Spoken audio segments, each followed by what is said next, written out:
Yeah, great. Excellent. You're going to have to pin. When you're done. Hey. Okay, I think we're ready. Good afternoon, everyone. I'm Christy Forbes, Director of 41 Madison. Thank you for joining us today for our first ever virtual New York tabletop show. We are so excited to partner with FlowerSchool New York again for this fun and beautiful workshop. Everyone who registered as the first 25 attendees should have received your materials in the mail. Before I turn you over to Calvert Creary, our favorite, he is Executive Director of FlowerSchool New York, we want to thank Costa Nova for providing the vases for today's class. And please keep in mind that showrooms at 41 Madison are open daily if you're local to the New York City metro area. Stay safe, everyone. See you all at the next New York tabletop show. Calvert? I don't Yes, see hi, Calvert. everybody. Can you help me? should. I don't see the instructor. How about now? How about Nope. now? Nope. No. I see Angela. I see Debbie, Robin, Brittany, I see. Amy. You may have to just toggle over to the left or to the right. I should be full screen at this moment for you. Let's get tech support out of the way, everyone. Let's start there. No. Me either. Oh yeah, I see you now. See me? I'm going to even button my shirt here just to make sure that when you do see me, it's appropriate. Well, everyone, I would like to say hello and welcome you all to this exciting event. We truly do love working with 41 Madison and the tabletop folks over there. They always have an incredible show a couple times a year, and we've been thrilled to be a part of it a few times, and we're thrilled to be a part of it now. As you know, everyone is designing from home and planning from home, so I can't think of a better way to enjoy your home than to bring in fresh flowers and fresh natural art and incorporate it into the things you're already working with. So in this program, what we're going to do is we're going to talk a little bit about our new book, which is called FlowerSchool, A Practical Guide to the Art of Flower Arranging. And we are going to workshop some of the concepts in the book in real time with our own hands to come up with a couple of fun things that you guys can do at home, because this book is really about having people make professional quality flower arrangements in their own home without having to go to a very high-end florist.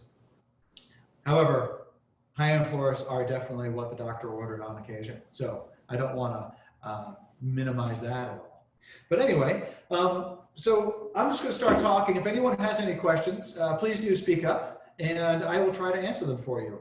Although there is a lot of people joining us here, I do want it to be a friendly environment, okay? All right, so hopefully you have all received one of these incredible Costa Nova glasses here. It should look something like this, okay? Costa Nova, thank you so much for including us for working with us here and being a partner. We really appreciate all of your support. First, before I start getting into the concepts, let me go through the flowers first. You should all have huge bunches of eucalyptus here. Just as a quick note, we're going to use a lot of this for our flowers. Anything that's left over, you might want to tie up and put in your bathroom or actually in your shower. The steam from a shower will release the fragrance in the eucalyptus, and it's really good for a couple of weeks to have in there. So that's just a little bit of a pro tip, okay? You should also have something that looks like this, maybe, some leucadendron, okay? It looks kind of like this, like brown. If you don't have that, you probably have some seeded eucalyptus, which looks something like that, okay? Not everybody has the same stuff, and that's okay, because we're working on design concepts here and not necessarily paint by number. There's another paint by number class. I don't teach it. We're doing a design class, so it's going to be different. Also, you'll sure have some flowers here, some nice roses. Okay, there'll be hybrid tea roses, which are the big ones, and then some spray roses, which are small. You might also have some lavender ones, which is nice. In addition to those, you should have some calla lilies here. They're this color, sort of an eggplant color. All right. And you may also have some celosia, which looks like so. There we go. Something like that. And you could also have some wax flower. All right. Okay.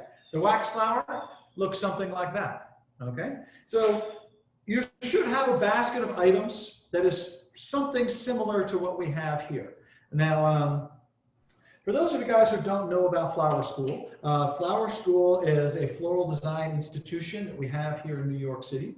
It's meant to first celebrate florists, similar to the way that great chefs are also giving a lot of accolades. There is a smaller community, but just as important in my opinion, of florists who are brilliant.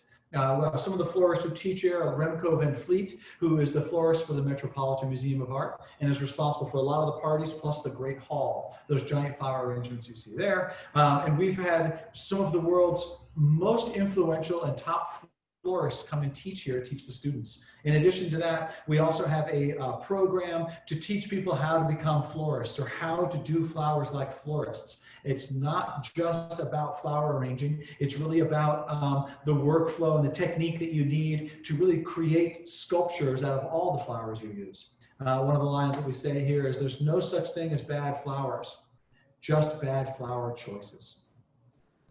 All right. Cool. So what I'd like to do is quickly go through a little bit of the concepts, and then I'm going to make a few things. And then after I'm finished, I would like you to start making some things based on some of those concepts. And then I will show you how the full table is finished right in front of our eyes. And we'll connect a few of the dots that we kind of talk about in the book regarding color story, shape, flower size, vase size, all those things. We'll connect them all. And then you guys will be able to see the final product. And hopefully at home, you will have enough stuff where you can kind of come up with your own tabletop version of what I am doing. Does anyone have any questions before we get started? Can everyone hear me okay, which is important? Okay. I'm going to assume that's a yes. Sorry, the clip on the back of my shirt is failing me. I have to pull it back on. Okay, cool. Okay, so the first design concept. All right, yes. So the first design concept I wanted to talk to you guys about is something like a color story. So let's see, I'm going to get to the book here. Okay, chapter 2 of the book. It's a color story. Looks like that. You guys will all, again, if you're just joining us, you will all be receiving a copy of this book on the launch date, which is November 10th. And the hashtag we're using for this, if you'd like to take a picture of it and post it and have us repost it, the hashtag is going to be FlowerSchool Book. Okay, for those of you guys who are familiar with hashtags, mentions, and the like. So in the book here, we start off with a little bit of a color wheel, and then we're going to kind of go through some color concepts here, okay? So I'm just going to put a few things up in front of you so you can see, all right? This is a little bit about definition of color. Color range, color hue, tints and shades, as well as contrasting colors. So you can kind of see how these color stories match up as if they were paint chips. Okay, and then we can also go even a little further, and we can also do it by season. This is sort of a spring palette here, sort of a summer palette over here. Okay, that's what it says. Okay, great. So, so you can see that. Now, we have a lot of stuff that doesn't necessarily all go together. I think one of the things that we talk about in the book is that if you go into a flower market, a grocery store, a bodega, or anything like that, and you see and you pick out the flowers that you like. Oh, I love ranunculus. I love yellow ranunculus. And oh boy, I love red roses. And boy, I love green celosias. And amazing, I love yellow this. Just because you love it doesn't mean they all go together.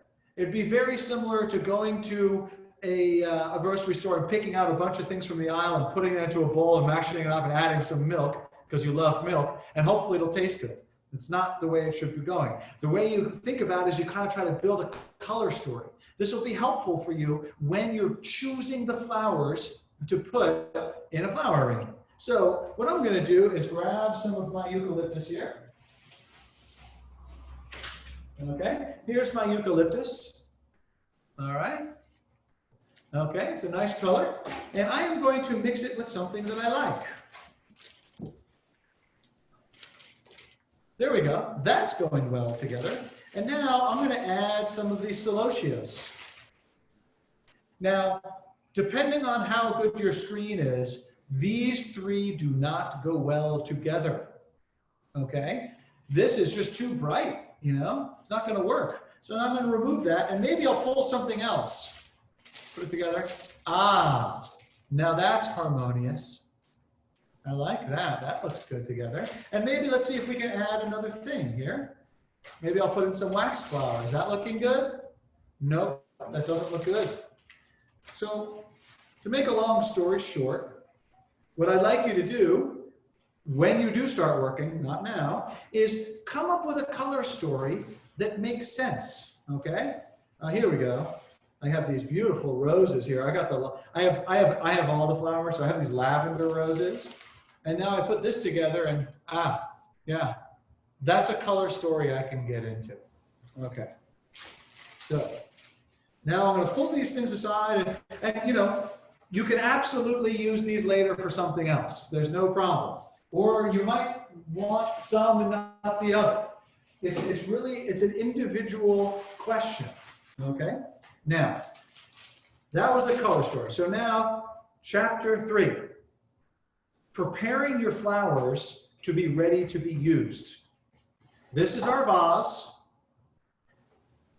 These are our eucalyptus. Too big, wouldn't you say? Not going to fit. So now the second concept I'd like to illustrate to you is something that we will call making usable pieces. There should be a better term for it, but that's how we say it here at the school. So what we're going to need to do next is go through our materials to make them usable for what our project is. And for those of you who have trouble always making the same flower arrangements, it's usually because you're conditioning flowers the same way all the time. And so that can be a problem. So you want to make sure there's different ways that florists go around making their foliage to make it right. And I'm going to show you one or two right now. You might always be making foliage the same way, and so all of your foliage and flowers turn out the same because it's always done the same. This is an opportunity for you guys to become a sculptor using plant material and live material. So number one, any of the foliage that you're going to be having in the water, it needs to be removed. There's a couple of reasons. Well, let me sculpt and then I'll tell you about that. So now this piece, as you can see, this would be a classic. Someone would think, oh, that's going to be nice. I'm going to put that in there. That is not the case. This is too big. It's so much bigger than my other flowers, it's going to overpower them. So what I'm going to do is I'm going to sculpt it. I'm going to find the pieces that I think are the best, and I'm going to remove all of the rest. So I guess you could say, keep the best, remove the rest. Those of you guys who are doing homeschool right now, probably speaks to you a little bit.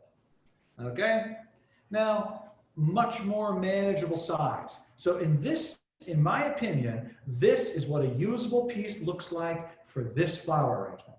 Now I will go and make 5 or 6 more of these pieces to be used. Okay, now while I'm doing that, please feel free to ask some questions.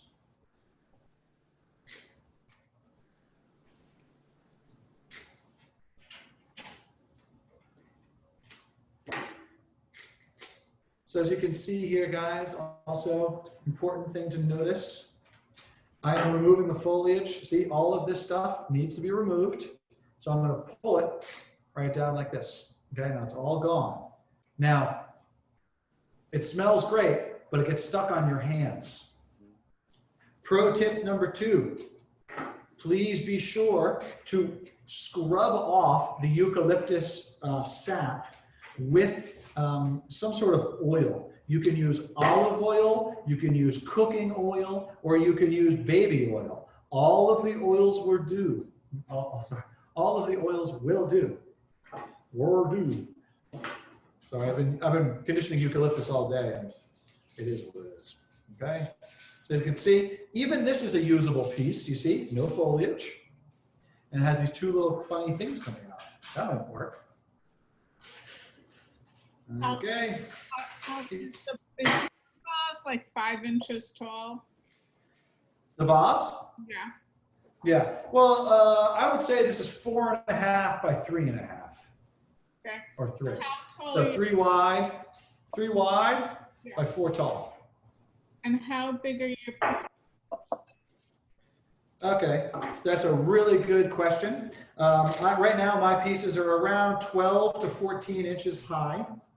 So I'm just trying to go a little quicker here, but it was a great segue into my next segment, managing or building a flower arrangement.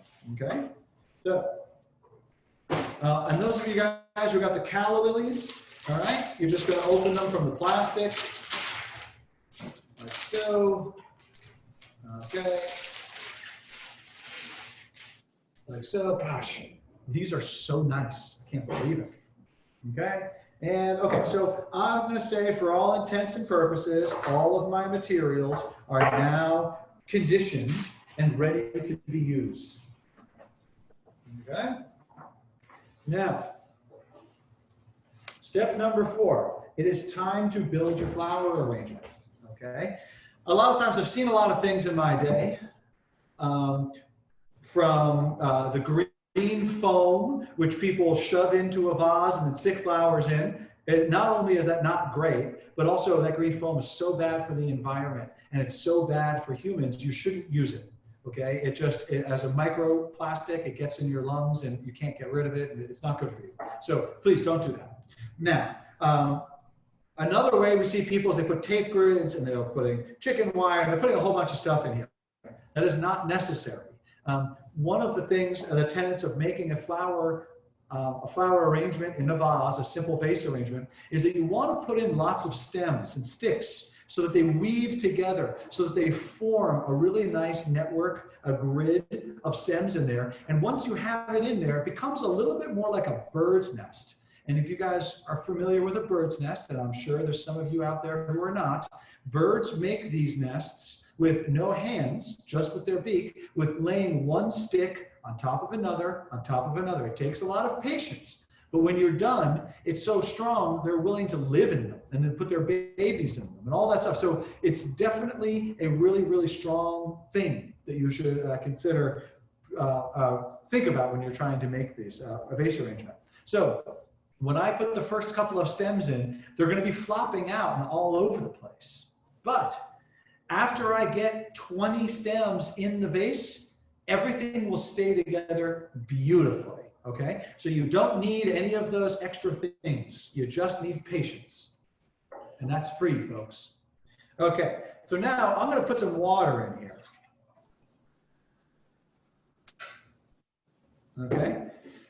Okay, so the next lesson here is really about vase size, okay, and flower arrangement size. When I see people making flower arrangements that they don't like or that look terrible, almost 60% of the time, it's because they're using the wrong vase.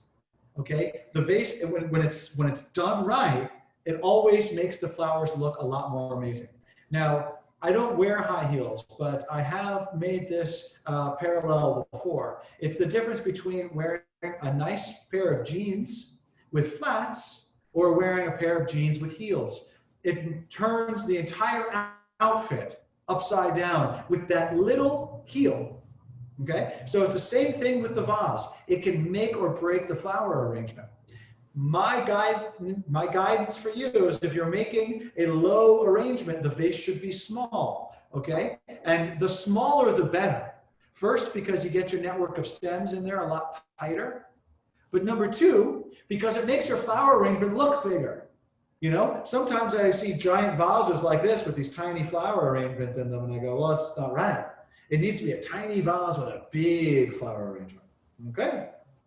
So That's that. Now, the first thing I'm going to do here is try to come up with my my hardy focal flower that I really want to speak to me in this flower arrangement. Can you grab me a couple more of the lavender sprays? So I'm going to use my lavender spray roses. Now, these guys are super tight because I didn't open them yet. I didn't put them in water last night. I just wanted to test them to make sure they still lived. Okay, but what I'm going to do is I'm going to put just like 2 or 3 flowers in this arrangement, or in this vase. Oh, and by the way, it's really important to remove the foliage from all of your flowers. This flower is not dead. This flower is dehydrated, okay? And if you've ever taken a 2nd grade science class, and I have, thank you to remote learning, but in 2nd grade, what kids learn are the leaves are actually the evaporating tool of the plant. So all of the moisture goes straight to the leaves so that it can evaporate. And that means the flower head doesn't get any moisture or water, and that's why it begins to wilt. By removing all of the leaves and conditioning the flowers, they open and look a lot better. So side pro tip number 6, always remove all of the foliage from all of your flowers and they will all last longer. Say it again. Always remove all of the foliage from all of your flowers so that your flowers will last longer. Sometimes people like the way the foliage looks. That's fine. They're just going to die early, and that's a bummer. Okay? So, just letting you know. Now, what I'm going to do here is I'm going to put in 3 flowers to give myself an idea of how big this flower arrangement should be. Okay, I'm looking at this. This is too big. I'm looking at the flowers. Maybe you can pick up your flowers and just go, well, this is how many flowers I have, and this is how big this flower arrangement is going to be. It's going to be too big. So I always start with them. Pro tip number 7. I start with the flowers, just 3 or 4, just to get a size of a perspective on what it's going to look like, so that I can make better design decisions later. So I'm going to pull off 1.5 inches here. All right. I'm going to pull off 1.5 inches here, and pull off 1.5 inches here. All right. Yeah, this one's still a little bit long. Okay, and voila. Now I have a good size. Now I can really feel it. Okay. Now I'm going to put in some of my foliage. Okay. So now when I put in my foliage, you never put the flower straight in the middle. You always put it to the right of center. Okay. So I just go to the right of center and I put that one in there, and I'm going to turn. Now, as I'm doing this, I'm just going to tell you what some of the students do when they're here at FlowerSchool. And just so you guys know, we are doing live classes now. So if you want to get out of the house real bad, we have a wonderful socially distanced program here, and we have plenty of space for everyone. Although the classes are selling out a little quicker, so you may want to just think about that when you sign up. But so what I tell people when they're doing flower arrangements is that they need patience. They need to have patience. Okay? Typically, if you're putting a couple of sticks in the vase and I go this far, the student will look at me and say, "Wow, it doesn't look right. It's all over the place." Of course it does. You're not done. You just have to get the entire area filled before you can start changing things around. So pro tip number 8. Fill the outside edge of the vase before you try to put anything in the center. You'll find that you don't need to put anything in the center. Just looking ahead. But as you can see, my flowers are going from all the way touching the edge. Fill the entire edge of the vase and then do the center. And again, it's sort of a game of just putting sticks in and putting more sticks in, and just you just keep going. And you know, they don't all have to be the same length. The style of this flower arrangement, if anyone's asking, is going to be a garden style flower arrangement. What does garden style flower arrangement mean? You know, it's a pretty good question, because all of these flowers come from a garden. So there's really no, you know, it doesn't make any sense. However, at Flower School, when we talk about garden style flower arrangements, it means the flowers are all different heights. They're not the same height. When they're all the same height, like a pave, we would call that a modern style flower arrangement. But here, we're going to call it a garden style because everything's going to be a little wonky. And that's okay, because that's what makes garden style. All right, so now I'm going to put in, I've put in a couple of stems of foliage. Now I'm going to put in a couple more flowers, okay? There should be 3 hybrid tea roses, which is what I'm putting in. Now this rose is like kind of floppy. So you know what I'm going to do? I'm going to put them in really short like that, you know? It doesn't matter. They're supposed to be different heights and all over the place. So, okay. And now I'm going to put in my leucadendrons. If you guys have another hard stem, like this one is like a hard stem, it's a good time to put those in early because I have some soft stem, delicate flowers here in my calla lilies. And the calla lilies, if I start jamming this thing into the calla lily, it'll break it. So you go from the hard stem first to the soft stem at the end. So that would be pro tip number 9. All right, so I'm going to put mine in. I don't know how many you guys got. I think you guys got at least 5 stems of this. So I'm just going to use 5. I'm going to try to use the same amount of stuff that you guys are using.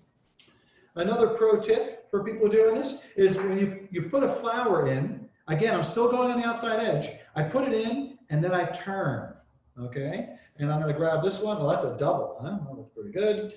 Okay, I'm going to put it in here. Boom. And then I'm going to turn.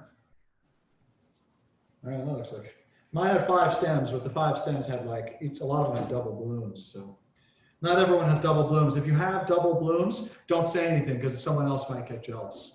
Just a thought. Okay. All right. I'll save this little rose until the end. This can go on the floor. So now I have all of my hard stems in with just a couple of flowers. This is the garden look. You see how it's really wild like that? This is the garden look. Okay. Now I'm going to put in some more of my flowers, okay? These are calla lilies. If you'll notice, they're really kind of funny. Well, you notice the bottoms of them curl up like that when they start getting dehydrated. They're like sucking water out. It's kind of funny.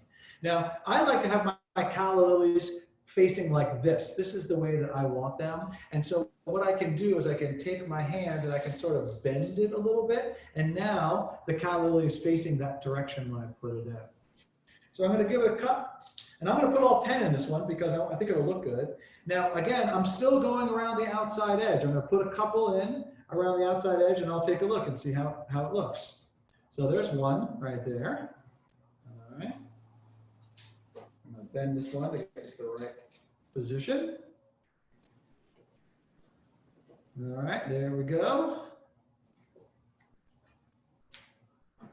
We'll put another one over here. As you'll notice, see, I like to turn every time. And maybe put a couple of really shorties in, make it look good. And these big fatties, look at this, look at that one. That one's a giant one. I don't know if you guys have anything like that. I'm going to put that guy right in the center because he looks really, really good. I mean, usually I do it later on, you know, but he just looks so good I couldn't help myself. Okay. Go on.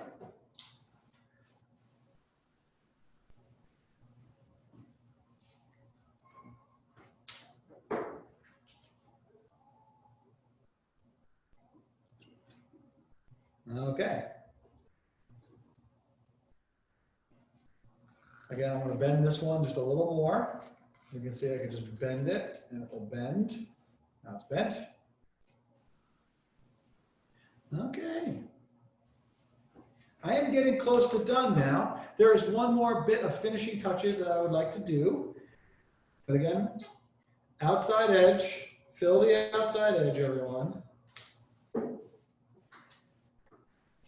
And then we're going to do the middle. So now it's time to do the center. So as you can see,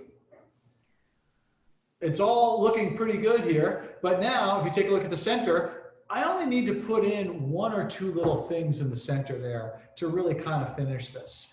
Also, what I'd like to do here is this edge here, I see all the stems, and I want to cover that up. So then I'm gonna take my last few pieces of foliage that I made over here, okay? And then I can sneak these in just around the edge. So the finishing tips will be to finish the edging of your flower arrangement with your foliage and finish the center of your flower arrangement with your foliage. And then you will have a perfectly balanced flower arrangement.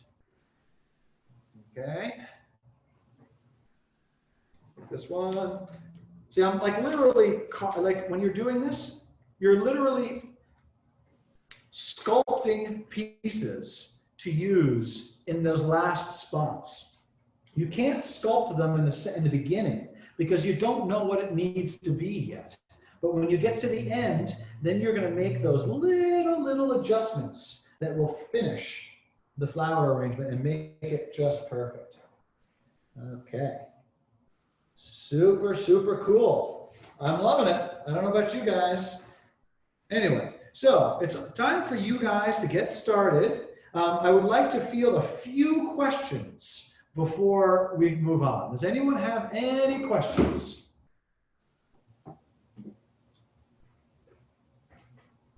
What about, No? okay. I'm sorry, when do you take the sap of the eucalyptus off your hands? At the very end, because it gets on there with, it's quite prolific. I hear you. Okay, thank you, thank you. That's Can you- what I wanted to know. You're welcome. Can you cut the tops off of the eucalyptus if they're not as nice, or will that be Totally. detrimental to the? Totally. So if you see, like, let's say I didn't like the top of this here.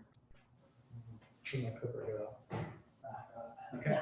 So let's say this is too tall, but the bottom parts are nicer than the top parts. Then I'll just cut it like this. And watch. Cut it. And I just cut the head right off. You can't really see that spot. And then if I take this, I can just stick it down low into the arrangement. And you'll never even notice. See? Now you can't even see it. It looks perfect. Thank you. Yeah, that's great. It's sculpture. You're like sculpting these little pieces of living matter. And that's why people get so addicted to doing flowers, because it's like little living sculptures that they get to make all the time. And it's like really, really compelling. So that's why they become forests. I have a quick question just to confirm.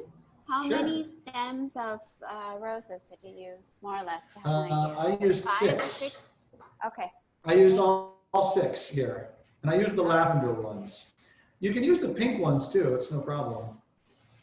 Could I ask a question? I have some different flowers than the ones that you pointed out. How would you use the wax flower?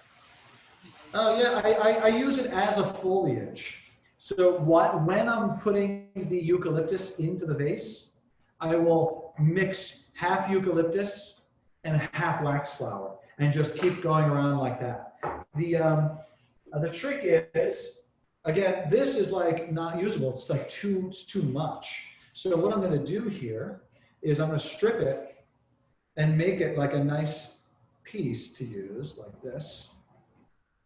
And cut it, and there. Now it will fit in perfectly, you know? In fact, if I were to put it in here, here you go, boom, it just fits right in. Yeah. In fact, you can't even see it if it's in so perfect. Thank you. What type of cutter and knife are you using? What manufacturer? That is a great question. I'm glad you asked. The first thing I'd like to point out is this is a Vitrino knife, also known as Swiss Army. Now, this is a special knife that they make just for the flower industry and the cut flower industry. It is extremely sharp. So please do not go out and buy one of these and just start cutting things. A lot of people have really cut themselves quite badly with these at FlowerSchool. So we actually have a class, our first class, we call it the rose twist. People are like, well, it's such an outdated class. And it's not about the rose. It's about using the tools and using the knife properly so that people don't cut themselves. So you kind of need a little training before you start cutting like I do. As you see that when I cut, I move the flower away from the knife and I don't like cut that. So it takes a little practice. The other tool that I have here, this is an ARS 120 DX garden pruner. Okay, don't be fooled by imitations. This one's Japanese. It's from Japan. The ARS company makes the highest quality clippers and pruners in the world.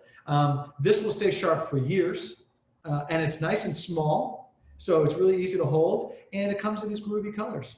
It even matches my flower arrangement. So those are the ones, but I do see a lot of imitations, and they just fall apart, and they're not sharp, and they're cheap. These ones will retail for $40 or something like that. But they come free at FlowerSchool if you take some classes. So if you ever thought of coming to FlowerSchool, this would be the time. When you got the roses, did you cut them on an angle, and are you supposed to do that underwater so it absorbs more water? And then what about those packets you often get when you buy flowers? Those are great, two great questions. Number one, cutting roses underwater.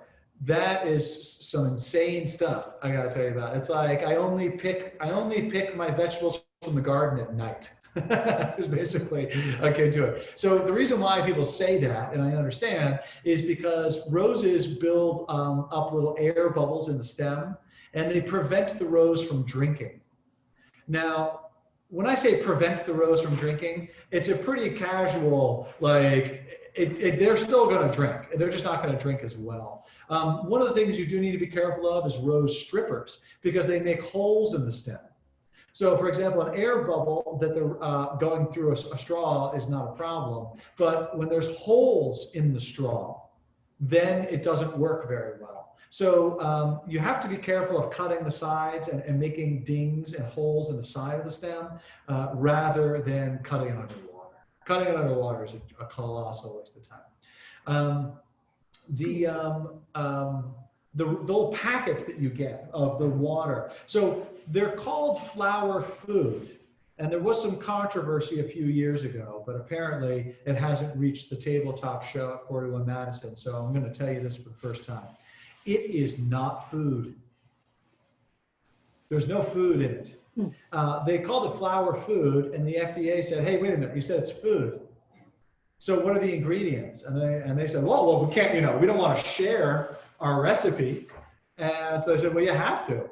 Sorry, it's the law. So for a brief 2 or 3 months, there was some flower food that had the recipe on it. And I had a chance to see it. And there was no food in it. There was hydrochloric acid, there was bleach, alum, and citric acid. Now, why would you put those in food? Because it's not food, it's antibacterials. The reason why they want you to put that in the water is to prevent bacteria growth, not to encourage it, because that's what food does. So they immediately changed and were grandfathered in the word flower food, TM, so you'll see there's a trademark at the end, because it's sort of like Kleenex, everyone now calls tissues Kleenex, and it's kind of changed the name. So they've kind of won that battle. But that's not why you asked. The reason is because you want to keep the water in the flowers free from bacteria. So your number one best thing to do is to change the water regularly. The number two good thing to do is to put some bleach or flower food in the water so that the bacteria doesn't grow as quickly. But changing the water by and far, 100% of the time works. Thank you. Was that a long answer? That was Sorry. perfect. Thank you. Very That's helpful. what we do here. We over-explain everything at FlowerSchool. That's why we're so famous. I have a quick question. Sorry. It seems, well, I don't know if it's very quick, but I got the eucalyptus and the lavender. I also have the, is it wax flower that you said? But I also got these two. I got these red ones. The celosia? Celosia, and then this one. So I wonder. It's a eucalyptus seeds, you mean, right? Is that what that is? Dusty Miller, I think. Oh, Dusty Miller. Yes. Yeah. So do these, I mean, I guess I'm not going to use them all for the same arrangement, but do these two look good together? See, the thing is, there's a lot of talk about foliage in the flower industry. There are really dark green foliages, and then moderate green foliage, and then light green chartreuse foliages, and then there's the eucalyptus foliages, the brown foliage. There's a lot of different kinds of foliage. When I'm designing things, I try to pick the foliages that are all in the same hue.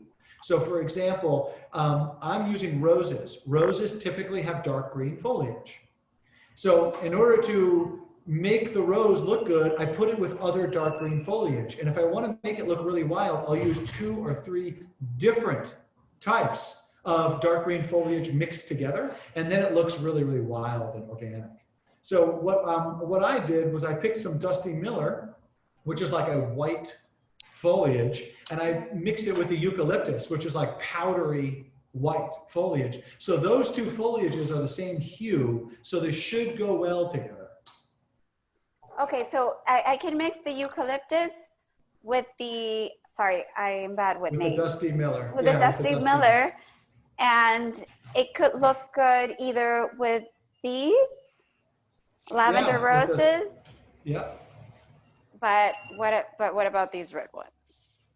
I think that you would pick one or the other, not both. Yeah. But in for a different arrangement, could I mix the Dusty Miller? I learned it finally. The eucalyptus and this one? Yeah, sure. Okay. Thank you. Yeah. All right. So while you guys are working, I'd like to do a little design thing with you guys. I brought some materials here to use for a tabletop. What I have here is burlap.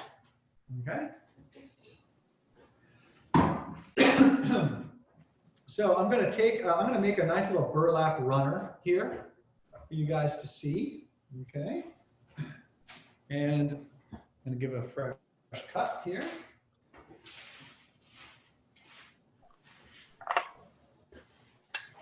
Because a little bit about when you're doing flowers is you always want to remember that life doesn't exist in a design vacuum. And some of you guys who are designers, you probably can agree. All right. So we have our flowers here, and then sometimes it's fun to kind of come up with something that goes well with it. So I was thinking, you know, maybe it's nice to have a little linen. I think I picked this linen because it was good with the celosia, but I pick it anyway.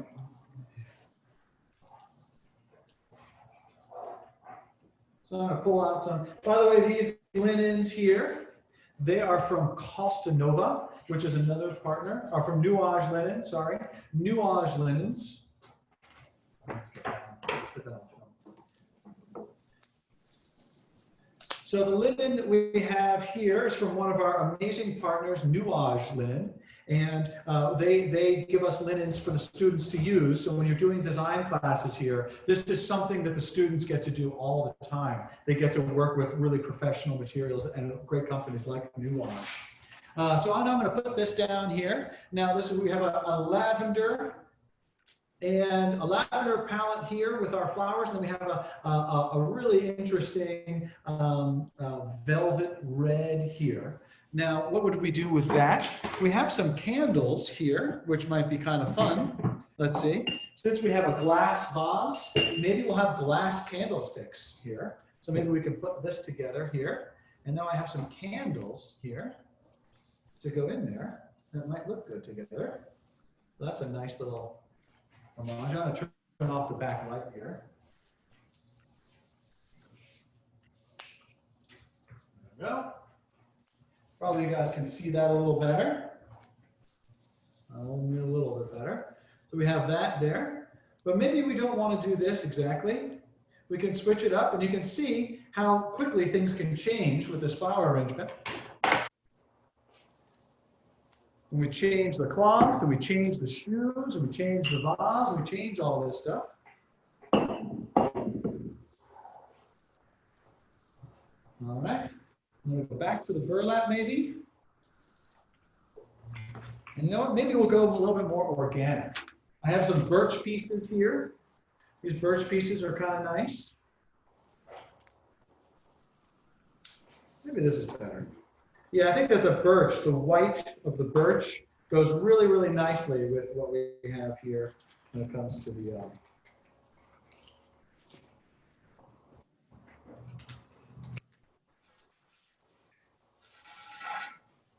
some piles of birch.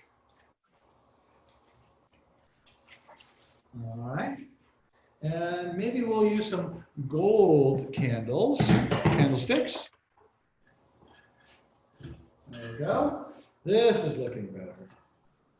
Okay. I like that. Nice. Looking good. Thank you, Jesse. All right. There we go. I think that this is nicer. What do you guys think? I'll pull some of these flowers up the back here. That looks good. So for those of you guys who are on Instagram, I will take a photograph of this in a little while, and you guys can have a chance to see it on our feed. Again, that's FlowerSchool NY. We'll post it, and this will be our design masterpiece that we worked with today with our flowers. All right. Yeah, that looks nice. I see there's some comments here. I'm just gonna get close. Oh, thank you, Lisa. Cutting the stem at an angle. Yes, Margot. When should you take off the sap from the eucalyptus? Yeah, so at the end. At the end. Okay.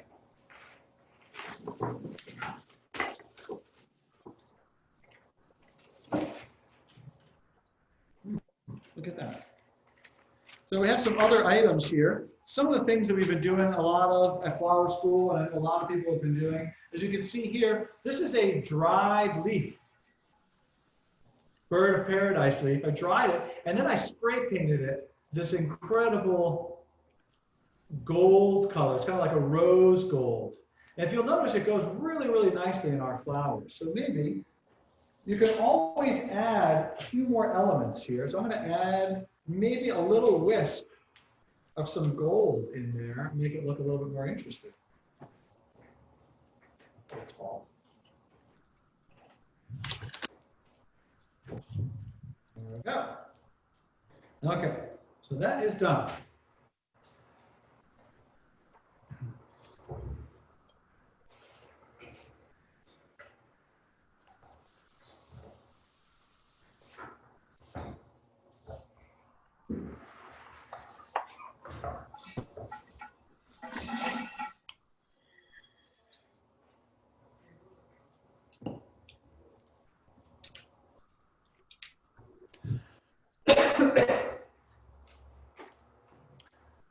Okay, guys, any more questions? I see all these busy florists working.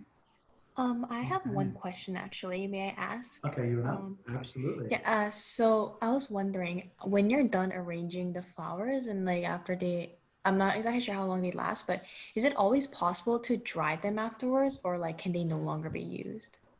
Yeah, what I would do is first hydrate them and then hang them upside down for a few days, and then they will become perfectly dried out.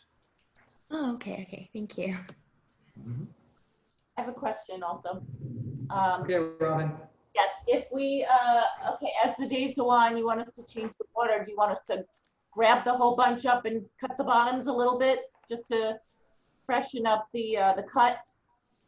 Nice, great question, Robin. What we do is we pour water into the top, and it flushes out the water underneath.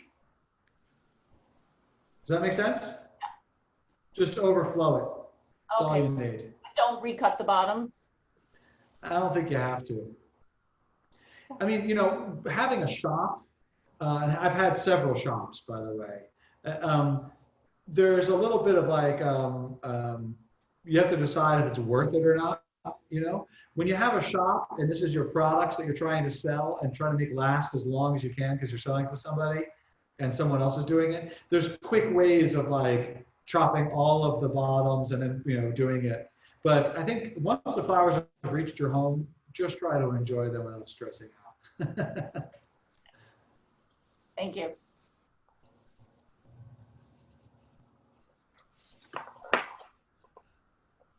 How tall is the vase that you have in front of you? Like how many Is that inches are each of Rose? the flower? Yes, hi. Rose, I think we're at around 15 inches. Okay, that's helpful. I was eyeballing mine and I'm wondering if they're too long, so thank you. Well, a little bit is how tall do you want it, you know? As the golden rule, as far as tabletop is concerned, is you want it to sort of be the same height as your wrist, you know? Just think if you're sitting at the table, you want to be able to go like this and still be able to see over the table. Over the flowers, anyway. Hi. That's helpful. Oh, hi, Calvert. I was wondering, do you have like a top 3 go-to flower that's long lasting if I tend to buy flowers every week? Well, you know. I'm thinking more like long lasting, something that might make it to Sunday if I purchase like Sunday to Sunday. Well, as we explain in the book, just because the flowers are fresh to you doesn't mean that the flowers are fresh to the person you bought them. You know, like for example, I went to the flower market today and someone was trying to sell me something and I said, well, when they come? He said, yeah, well, they came in today. But yeah, they were a week old when you got them. That's what it looks like. So you do have to be careful when buying flowers. Most flowers will last 7 days when they're gotten fresh. You just have to have a good relationship with the florist or with the person you're buying the flowers from to make sure that you know when they came in. You know, maybe they get a delivery a certain date. Yeah, when their delivery date is, and then go and All right, thank you. yeah, you're welcome. So there are more questions. I'm moving my workstation closer. Hi. What is your trick for calla lilies again? There's no trick. You just cut them, put them in the water. Oh, you can bend them. Just bend them. Yeah. Sorry, another question? Oh, I just had a quick one about the roses. So mine kind of came in sort of bruised and a little rusted. Do you ever remove the outer petals? Yes. Or just leave them as?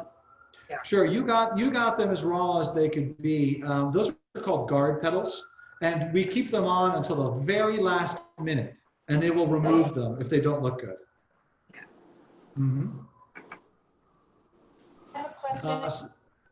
Yes, Robin.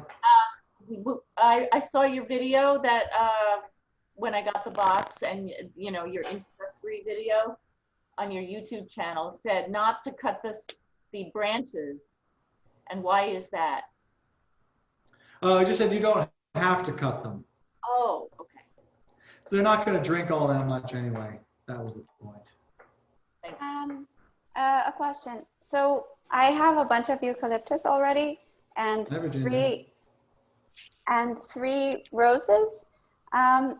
I have like 3 of these 4 heads or 5 heads.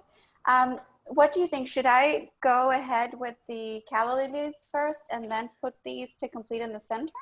No, I'd put the roses. I'll remember, only put things in around the outside edge. Okay. And when I say put them in on that angle, like this angle. All right. And first do all the roses and then do the calla lilies. Okay, so I finished all the roses around and on the edges, and then okay. That's right. Thank you. All right. Anyone have any creations they want to share?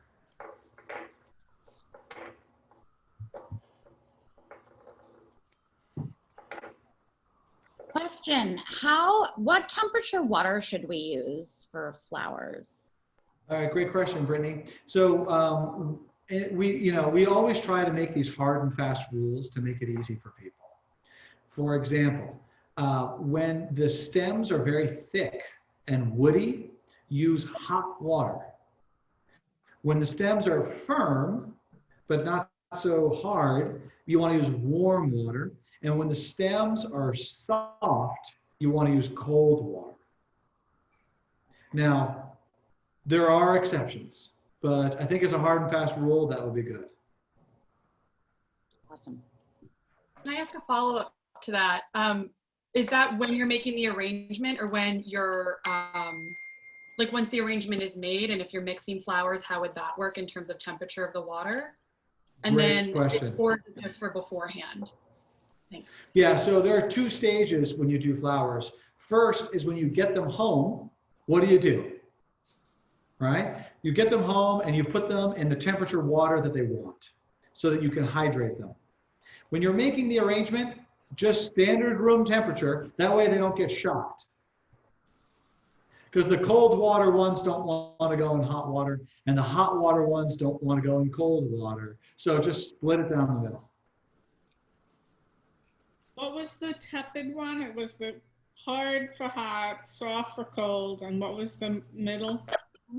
Tepid for hard. Tepid. Oh, tepid for tepid. Tepid for tepid.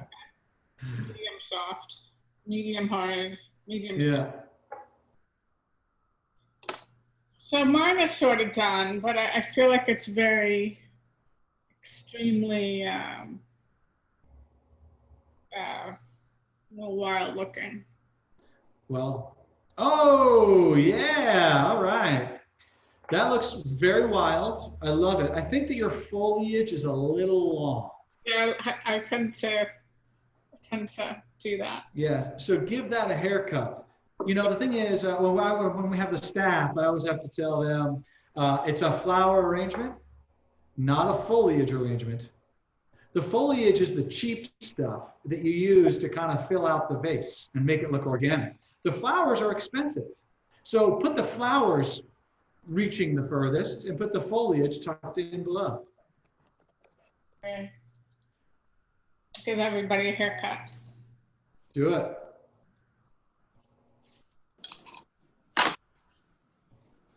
Yeah, I like when they're hanging down below. So I'll yeah. Well, I would just try to match it with a couple of flowers that are hanging down below too, so that it doesn't look totally outrageous.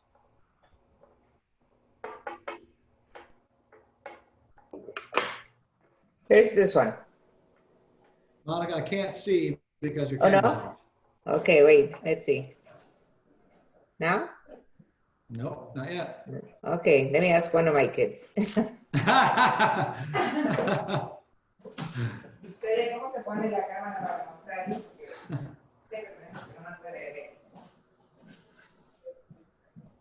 Okay, guys, we are coming up on the end here. I know you guys have lots of flowers to work with, so you guys can just keep talking away.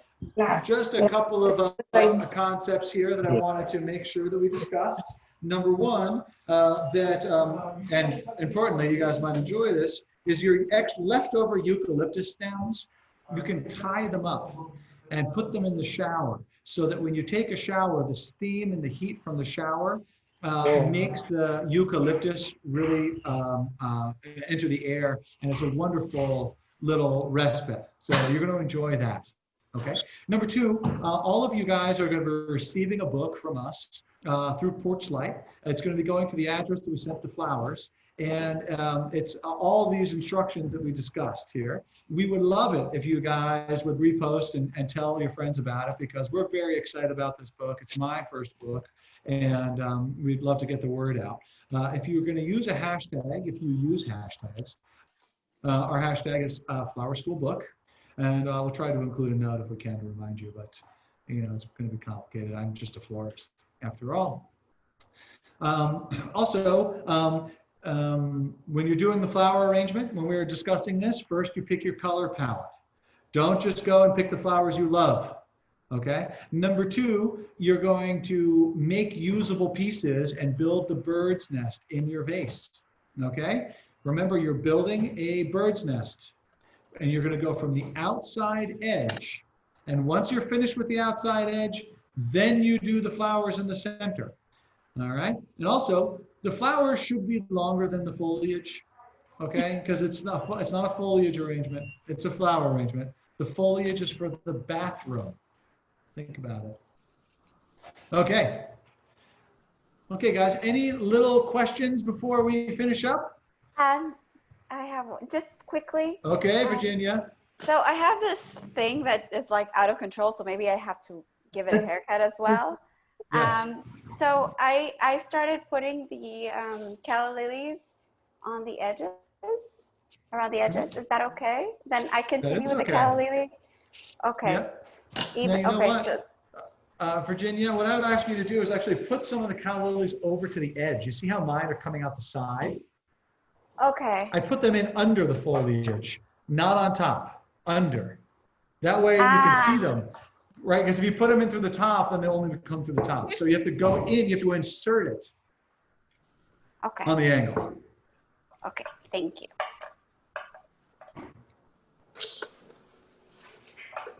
I just want to thank you. This has just been so wonderful. Oh, that is so sweet of you. Thank you. I agree. Thank 41 Thank you. Madison for putting it together because, you know, I these love guys 41 have been Mad. doing a great job here. Yeah. And, you know, next year or next time we'll put together another thing for you guys. We'll do it in person. It would be amazing. Yeah, this is such a Thank you so much. This has been so great. Very This is fun. like- Thank you. Thank you, thank you. This has been awesome. Thank you, everyone. So much were fun. great. And don't forget to post, tag 41 Madison and tag FlowerSchool NY. We'd really appreciate it.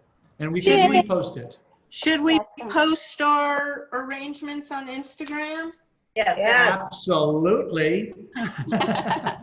Will do. Thank you. Great. Oh, and also tag Costa Nova too. Those guys have really, really been great. They gave us these wonderful vases to use, and they're really, really great company. So, and they have wonderful things. If you never get a place in them. Will we get a demerit if we keep the foliage on the flower stems? Oh man, you know what? See me after class. Hey, everyone tag us at 41 Madison as well. Yeah. Will do. You should send an email with all the hashtags so that we know, we make sure we don't forget anyone. Maybe. All right, you got it. We'll send that out for sure. All right. Coming right now. Don't hold our arrangements against us. Thank you so much. This has been so Bye, much guys. fun. Thank you. Bye-bye. Thank you. Thank you.